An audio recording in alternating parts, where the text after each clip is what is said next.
جی السلام علیکم، میں ہوں آپ کی ہوسٹ غزل نیوز ویژن چینل سے ایک نئے ایپیسوڈ اور نئی شخصیت کے ساتھ آپ کے سامنے.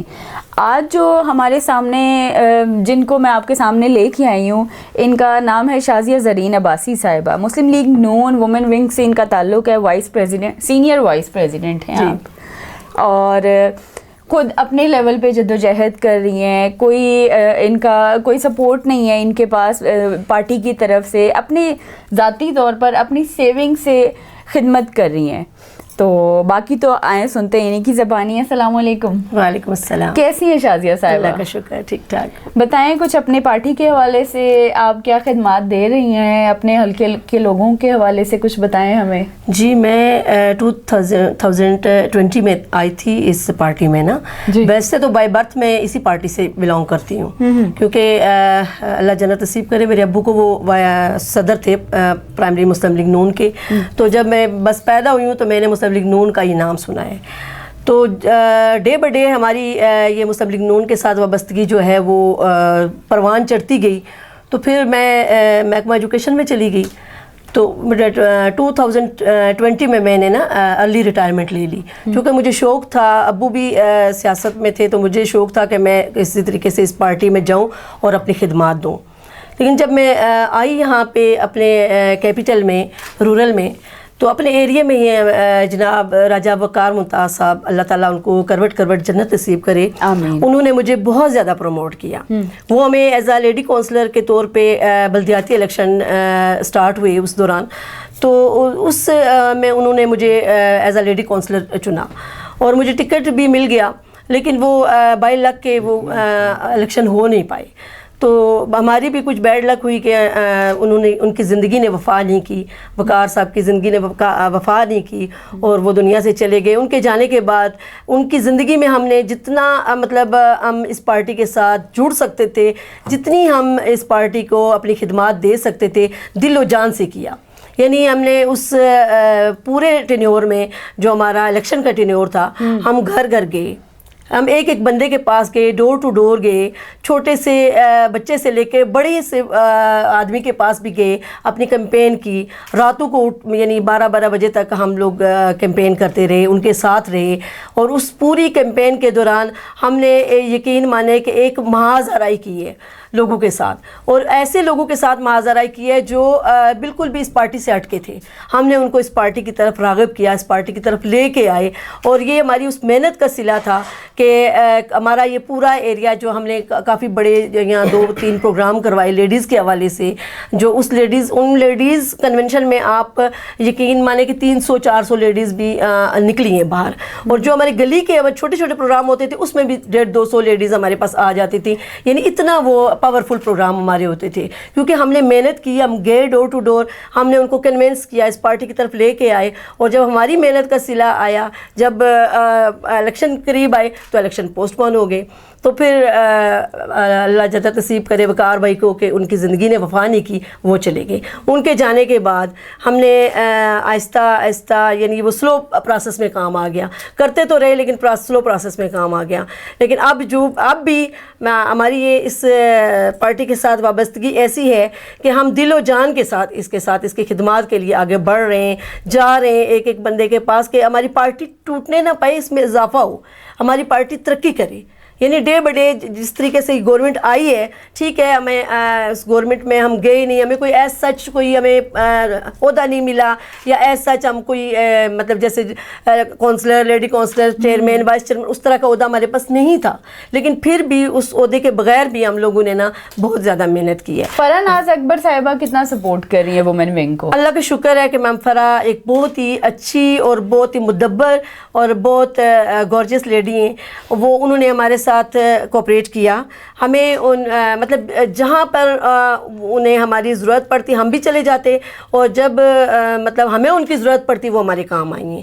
اور ہمیں آگے کرنے میں ان کا بہت بڑا کردار ان کا بھی ہے، وہ بھی ہمیں آگے لے کے جا رہی ہے. لیکن وہ آپ کو بتاؤں کہ ہمارا چونکہ رورل ایریا ہے، ہمیں اس ایریے سے آگے لے کے جانے والا بندہ ہمارے پاس نہیں رہا. تو ظاہر ہے میم فرح بھی اب اتنی بزی ہو گئی ہیں, وہ MNA کی پوسٹ میں, اور بھی 3-4 ان کے پاس عہدے ہیں, تو وہ اتنا اس حساب سے نہیں ٹائم دے پا رہے, لیکن پھر بھی وہ ہمیں ان ٹچ رکھتی ہیں. کوئی بھی معاملہ ہو تو ہمیں ان ٹچ رکھتی ہیں, ہمیں بلاتی ہیں, ہمیں لے کے جاتی ہیں. لیکن تھوڑا سا شکوہ مجھے اپنی اس سے ہے کہ جو ہم ورکر ہیں نا, ہمیں ورکر کو وہ والا حق نہیں مل پا رہا جو ان کا حق ہونا چاہیے تھا. جس حساب سے وہ چونکہ ہم لوگوں نے کام کیا ہے, وہ ہمیں پتہ ہے, وہ ہمیں پتہ ہے, نہیں وہ ہمیں پتہ ہے کہ ہم نے کام کتنا کیا ہے. کیونکہ اگر آپ روٹ لیول پہ چلے جاؤ نا, یہ اس گاؤں کے, اس ایریے کے لوگوں میں چلے جاؤ, تو آپ کو خود پتہ چل جائے گا کہ یہاں پہ اس ایریے میں کس نے کام کیا, لیڈیز کے حوالے سے, کہ کون آیا ہے, کہ کس کے گھر میں کون آیا ہے, کب کس نے کیا بات کی ہے, وہ آپ کو بہتر پتہ چل جائے گا. اچھا, آپ نے مجھے بتایا کہ آپ ذاتی طور پر اپنی سیونگ سے اور اپنے لوگوں کو سپورٹ کر رہی ہیں. بالکل. تو ابھی آپ نے اپنے حلقے کے یا اپنے جو NA47 ہے, کس طریقے, مطلب کیا سپورٹ کرتی ہیں آپ خواتین کے لیے, کس چیز میں, کس سیکٹر میں آپ ان کی مدد کر پاتی ہیں اور کس میں نہیں کر پاتی؟ بالکل آپ صحیح کہہ رہی ہیں. ہماری اپروچ جتنی مطلب ہوتی ہے نا, جیسے ابھی رمضان گزرا ہے تو ہمیں ملے ہیں کچھ تھوڑا سا, مطلب سمجھ لے کہ آٹے میں نمک کے برابر ہمیں راشن ملا تھا. یہ اس ایریا کی ڈیمانڈ بہت زیادہ ہے. 20 بندوں کا اگر راشن فی بندے کو ملا ہے, تو اس ایریا کی ڈیمانڈ اتنی ہے کہ آپ کے پاس 500 بندے کا آگے ID کارڈ پڑے ہوتے ہیں کتنے دیں.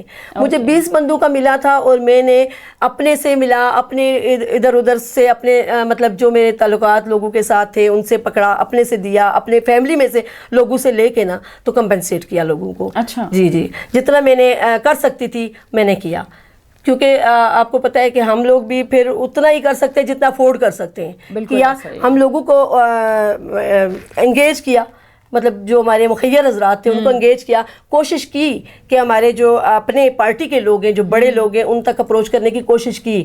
لیکن شاید ان لوگوں کی طرف سے ہمیں کوئی اس طرح کا نہیں ملا, ہمیں اپروچ نہیں, رسپانس بالکل بھی نہیں ملا اس طرح کا جس طرح کا ملنا چاہیے تھا. لیکن یہ ہے کہ ہمیں وہ لیڈیز, ایسی لیڈیز جو ہمارے پاس سمجھ لیں ہمارا سرمایہ تھی, ووٹرز تھیں ہماری, ان کو لے کے ہم باہر نکلتے تھے. جب ہمارے ایونٹس ہوتے ہیں تو ہم انہی کو لے کے نکلتے ہیں. یقین مانے کہ لاہور تک ہمارے ساتھ وہ لیڈیز گئی ہیں.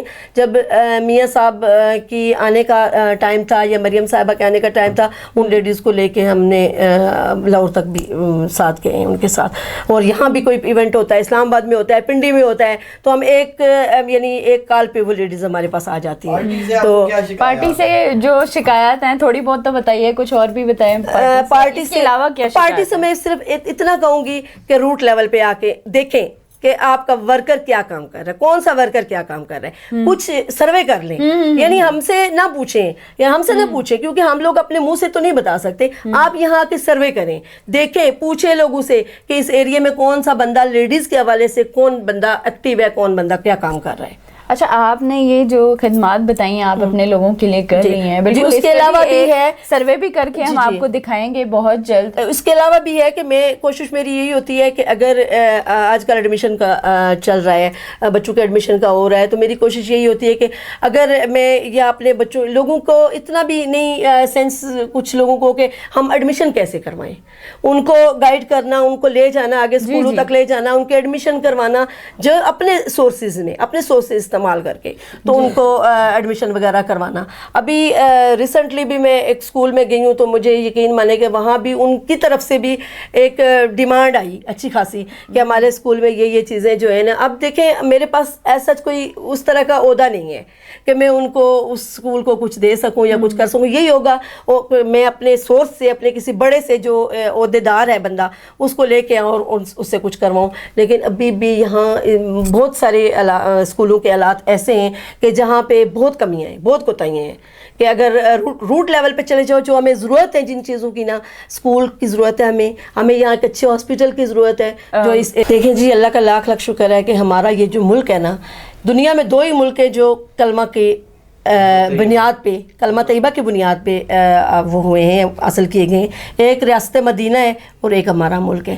ہمیں سب سے بڑا بینیفٹ جو ہے یہ کلمہ طیبہ کی طاقت ہے ہمارے پاس, جس کا ہم لوگ آنکھیں بند کر کے سوئے ہوتے ہیں.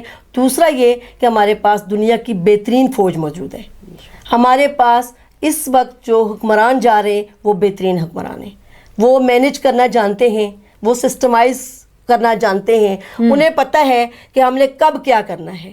میں اپنے لوگوں کو یہ پیغام دینا چاہوں گی کہ آپ حوصلہ رکھیں، صبر سے کام لیں، آپ جلد بازی مت کریں، کیونکہ جلد بازی میں ایسے سوشل میڈیا پہ آ رہی ہیں چیزیں، کچھ جلد بازی میں وہ کہہ رہے ہیں کہ یہ نہیں، یہ ہونا چاہیے، یہ نہیں، یہ ہونا چاہیے۔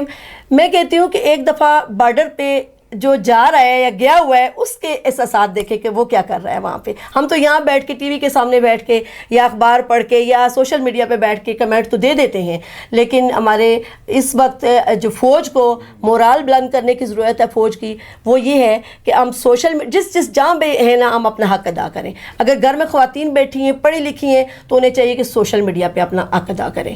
اگر کوئی جوان لڑکے ہیں تو انہیں چاہیے کہ وہ اپنا جذبہ ایمانی لے کر آگے بڑھیں، جائیں فوج کے شانہ بشانہ ان کے حوصلہ دلوائیں، انہیں ان کے قدم کے ساتھ قدم ملا کر چلیں، اور کچھ نہیں تو ان کا حوصلہ ضرور بلند کریں۔ بالکل ایسا ہی ہے، اور مجھے یقین ہے انشاءاللہ مودی سرکار کو منہ کی کھانی پڑے گی، کھا بھی چکا ہے اور کھائے گا بھی، اور ہمارا یہ ملک انشاءاللہ فاتح ہوگا، ضرور فتح اس کو نصیب ہوگی، کیونکہ ہمارے پیچھے ایک طاقت ہے، اور وہ طاقت ہے کلمے کی طاقت۔ آرمی چیف صاحب کو کیا میسج دیں گی، اپنے آرمی چیف صاحب کو کیا میسج دیں گی آپ، اور اپنے قائد کو کیا میسج دینا چاہیں گی؟ دیکھیں، آرمی چیف صاحب کو یہ میسج دینا چاہوں گی کہ قدم بڑھاؤ آرمی چیف، ہم تمہارے ساتھ ہیں، بالکل ٹھیک ہے۔ اور اپنے شہباز شریف صاحب کو یہ میسج دینا چاہوں گی کہ انشاءاللہ قوم آپ کے ساتھ ہے، اور اس وقت قوم جو ہے وہ تھوڑی سی بکھلائی ہوئی ہے، کیونکہ سوشل میڈیا جو ہے وہ اپنی وار کر رہے ہیں۔ تو میں یہی چاہوں گی کہ سوشل میڈیا پہ پازیٹیو جو کمنٹ ہے وہ کیے جائیں، پازیٹیو پوسٹیں لگائی جائیں، کم از کم سوشل میڈیا کو اتنا باؤنڈریز ان کی ہونی چاہیے کہ وہاں پہ پازیٹیوٹی آئے۔ بالکل، ہم اپنے لوگوں کو سپورٹ کریں گے، اپنے ملک کو، اپنے آرمی کو، اپنی حکومت کو سپورٹ کریں گے تو ہی ہم کسی سیدھے راستے پہ جائیں گے۔ تو اسی میسج کے ساتھ اس کے علاوہ کچھ کہنا چاہتی ہیں کوئی آخری بس یہی ایک لائن خواتین کے لیے؟ خواتین کے لیے یہی لائن ہے میری کہ خواتین آگے آئیں، بڑھیں آگے، وہ چاہے وہ پڑھی لکھی ہیں یا نہیں ہیں، کیونکہ خواتین میرے خیال میں اتنی پاورفل ہوتی ہیں کہ وہ اپنا ایک دعا بھی کر لیں نا میرے خیال میں، تو وہ دعا بھی جو ہے اس وقت اپنی آرمی فورس کو، اس وقت ہمارے ملک کو، اپنی خواتین جو ہے وہ دعائیں دے کر ان کو وہ کریں، تاکہ ان کا مورال بلند ہو، ان کو فتح نصیب ہو، اور جہاں بھی جس محاذ پہ لڑ رہے ہیں وہ لڑائی ان کی فتح کی لڑائی ہو۔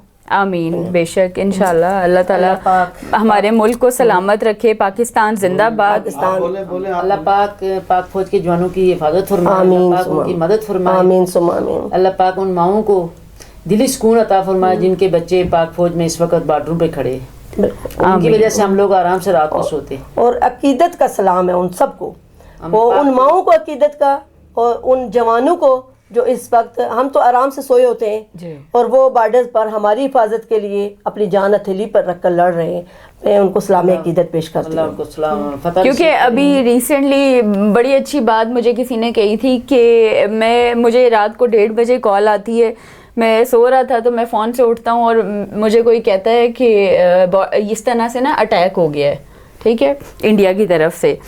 تو میں نے اس کو جواب دیا کہ آپ سونے دو، پاک فوج ہے ہماری بارڈر پہ کھڑی ہوئی ہے، وہ اتنے مطمئن ہیں ہم پاک فوج ہم اتنے مطمئن ہیں، بالکل۔ تو ہمیں اپنی آرمی کو سپورٹ کرنا ہے، اپنے ملک کو سپورٹ کرنا ہے، بالکل، اس وقت بہت ضرورت ہے اس چیز کی، بالکل ایسا ہی کہ ہم سپورٹ کریں نہ کہ نیگیٹیوٹی پھیلائیں، نیگیٹیوٹی بالکل نہ پھیلائیں، بالکل ایسا ہی ہے۔ کیونکہ سوشل میڈیا پہ جو نیگیٹیوٹی پھیلا رہے ہیں نا، وہ بے شک ہمارے اپنے ہی بیچ میں اس طرح کے کردار ادا کر رہے ہیں، جو دکھ ہوتا ہے کہ اپنے ملک کو اس وقت ہمارے ملک کو ہماری ضرورت ہے، اور ہم یہ ملک ہے تو ہم ہیں، ملک نہیں تو ہم بھی نہیں۔ پاکستان زندہ باد۔